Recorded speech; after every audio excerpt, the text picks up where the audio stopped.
Estimados hermanos y amigos, que el Señor les bendiga grande y poderosamente. Damos gracias al Señor por este nuevo día que Él nos ha regalado. Gracias por la vida que nosotros podemos disfrutar, por la relación que tenemos con nuestro Señor Jesucristo. Quisiera compartirles un versículo que está en el Salmo 51, verso 12.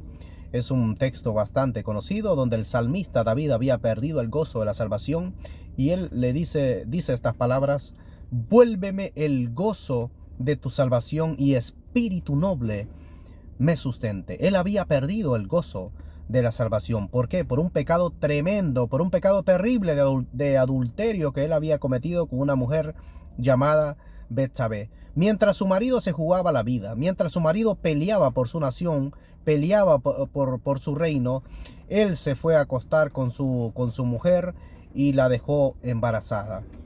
Y no solamente pasó eso, sino que también manda a matar a su marido. Y su marido era uno de los mejores soldados que el rey David tenía. Era uno de los soldados fieles que él tenía. Y David quiso cubrir este pecado. Según él, todo ya estaba arreglado. Estaba muerto su marido. Pues ya nadie se ponía en medio. Pero lo que el ojo del hombre no ve, Dios sí lo puede ver. Ante Dios nada va a pasar desapercibido. Dios lo puede ver, Dios lo ve absolutamente todo. Dice las Escrituras que los ojos de Dios recorren la tierra. Es decir, Dios es omnipotente porque Él lo puede todo. Dios es omnisciente y Dios es omnipresente. Es decir, Él lo sabe todo y Él está en todos lados. Y nadie se puede esconder delante de la presencia de Dios. Y cuando alguien cubre un pecado, tarde o temprano, dice las Escrituras, que esto va a salir a luz. Dios siempre saca a luz el pecado oculto que esté cometiendo una persona y lo hace pasar vergüenza. El rey David pensaba que ya había cubrido su pecado y que no pasaba nada, que ya había arreglado las cosas. Pero el profeta Natán lo visitó un día y le dijo: había un hombre que tenía muchas ovejitas, muchas ovejas, un hombre rico, y había otro que solo tenía una.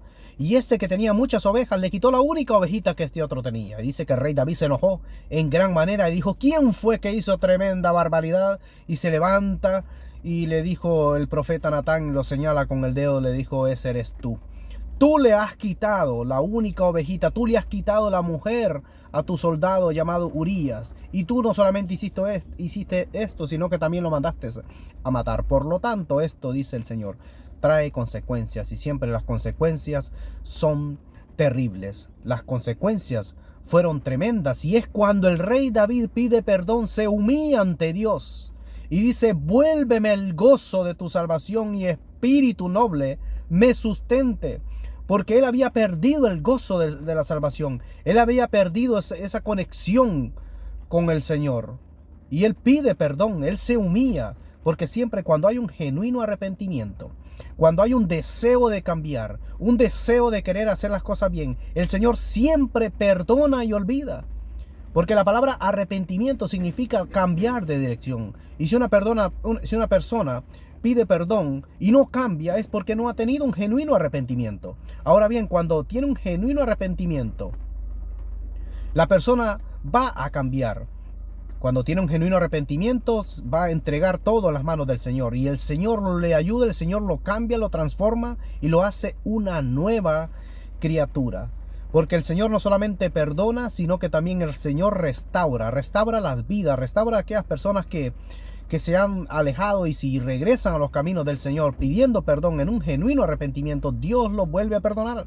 Así como restauró al apóstol Pedro. Pedro también había fallado, David le falló, muchos grandes hombres de Dios le fallaron, y siempre que le buscaron y pidieron perdón, vinieron al Señor humillados y se arrepintieron, tuvieron un genuino arrepentimiento, Dios los perdonó y los restauró, porque Dios es un Dios de perdón y es un Dios de restauración. Si nosotros le fallamos a Dios, dice la palabra del Señor que abogado tenemos para con el Padre, que es nuestro Señor Jesucristo. Ahora bien, la muerte entró por el pecado. El pecado en el jardín del Edén, Eva y Adán desobedecieron a la voz de Dios, al mandato de Dios, pecaron y la muerte entró por ese pecado. Y dice que la muerte pasó a todos los hombres, por tanto todos pecaron. Entonces todos nosotros necesitamos pedirle perdón a Dios por nuestros pecados. El que todavía no tiene una relación directa con el Señor, el que todavía no le conoce, usted es un pecador y usted necesita pedirle perdón a Dios por sus pecados. Y Dios lo va a perdonar siempre y cuando haya un genuino arrepentimiento. Y Dios lo hace un hijo de Dios por adopción, según nos dice la palabra del Señor en el Evangelio de Juan capítulo 1, versos 11 y 12. Todos necesitamos salvación. Él no quiere que usted se pierda.